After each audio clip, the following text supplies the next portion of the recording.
So, I've been watching news coverage uh, from around the world, mostly U.S., Fox, CNN, and 23 and a half hours a day, Ukraine. Every now and again they slip some other little story in there, but right back to Ukraine. And we've been told there's 150,000 Russian troops, and I was yet to see any Russian troops. And till today, from RT, Russian TV, that evil propaganda network that has been banned everywhere. And I finally saw Russian troops, and they were running convoys of supplies of food on trucks out of Crimea and other towns that they call liberated, not occupied. Which, man, we've heard that kind of stuff before. But here's Russian troops, actual, real, live Russian troops, and they're not holding their guns, they're passing out food. And Ukrainians aren't holding machine guns, they're walking around like they're thankful for them to be there. So maybe that's why they're banned everywhere, because if you look at the footage, and if you even silenced the reporter, the reporter was streaming for 9 hours. 9 hours, you could just go watch it for yourself, see what you see, and you'd see a totally different story than what is portrayed on, the Britain news, Australian news, American news, Canadian news. Which, for me, I know what it's like to be banned. Not banned because you're a bad person, not banned because you're speaking ill will, banned because you use pictures, statistics, data, professionals, or give opinions that aren't popular. So if you decide that you'd like to see for yourself what it looks like, tune into a little Russian propaganda. Go find RT wherever you can find them now. Maybe you can go straight through their website, I guess. But what we're seeing is not what we're seeing, and it's not. Turn off the mouthpiece. Don't listen to what any reporter says. Maybe turn your sound down to nothing. And just look at the videos. Look at what they're showing you. And then come to your own opinion. Use your own discernment. Think for yourself. What does 150,000 Russian troops look like? Have I seen any Russian troops?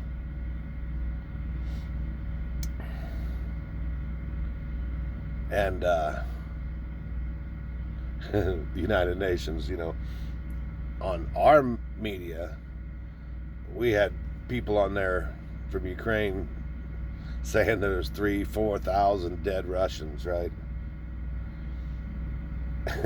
And allegedly Ukrainian citizens were responsible for a lot of this. Yet the United Nations came out yesterday and said, after all this horrible war and this worse than Hitler war, there's 364 dead civilians.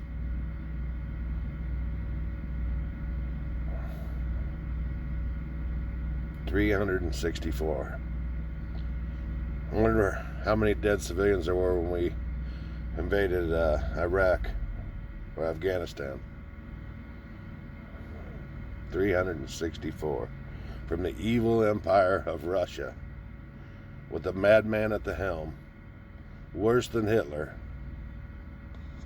blowing up dams and allowing water to flow back into Crimea, securing nuclear disaster sites, passing out food. They're definitely hitting targets. But in wartime, what we would do as professional soldiers is shut down their communications, shut down their power grid, shut down their supply lines. You wouldn't be getting all this media out. You don't want an enemy of yours to be able to coordinate against you. Yet here they all are, camera crews, cell service. I mean, for God's sakes, they're still posting TikToks like mad. So, before you just repeat the narrative you've heard, dig for yourself just a little bit. It doesn't take long. Almost every information I've ever spread would take you less than 10 minutes to either verify or disprove on your own. And I don't mean fact check. Somebody's paying for fact check. And I'd say most of that money's coming from overseas. Go out there and see if you can prove me right. If you can't prove me right, I must be wrong.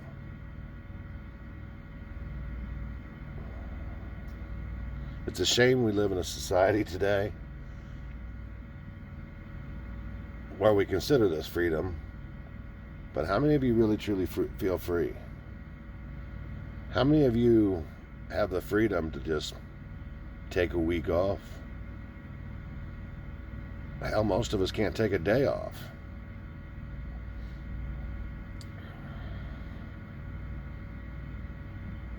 Buying new cars, buying new houses.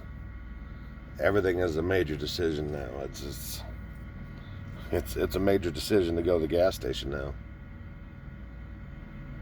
Paid $4.86 a gallon for the cheap gas the other day. Literally a year and a half ago, we were paying half that.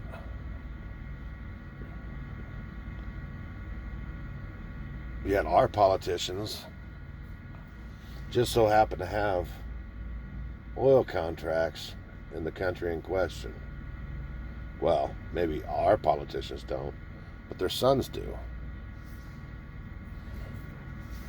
And somehow that's justifiable.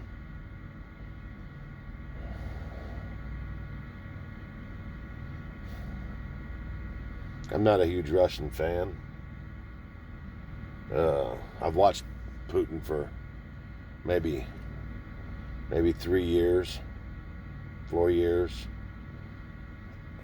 ever since that Russian hoax stuff, because I like to see all sides. And Putin's interviews with the media are a lot like Trump's.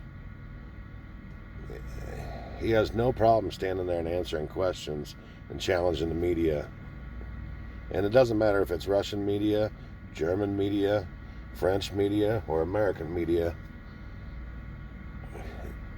It's almost like he enjoys it. And they hated that about Trump. Trump was there every single day. 2-3 times. He'd get on the plane, he'd talk to the media. He'd get off, he'd talk to the media.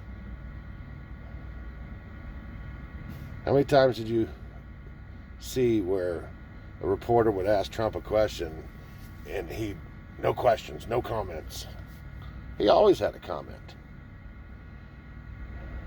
Now fast forward to present day. How many times have you seen the media ask Joe Biden a question and his handlers rush him off stage, or he says, "I'm not going to talk about that"? Yeah. Well, that's the world we live in today, where the good guys are bad guys and the bad guys are good guys, and the media, man, there's nothing other to say than it's fake.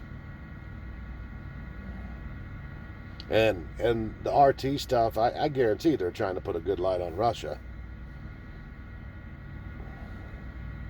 Like I said, turn the sound off. Don't listen to what they're saying about it, and just watch what you see. Watch what you see on American media without the sound. Do you see the same clip playing over and over with no context? Do you see 150,000 Russian soldiers? Are you seeing stock footage from somewhere else at a different time?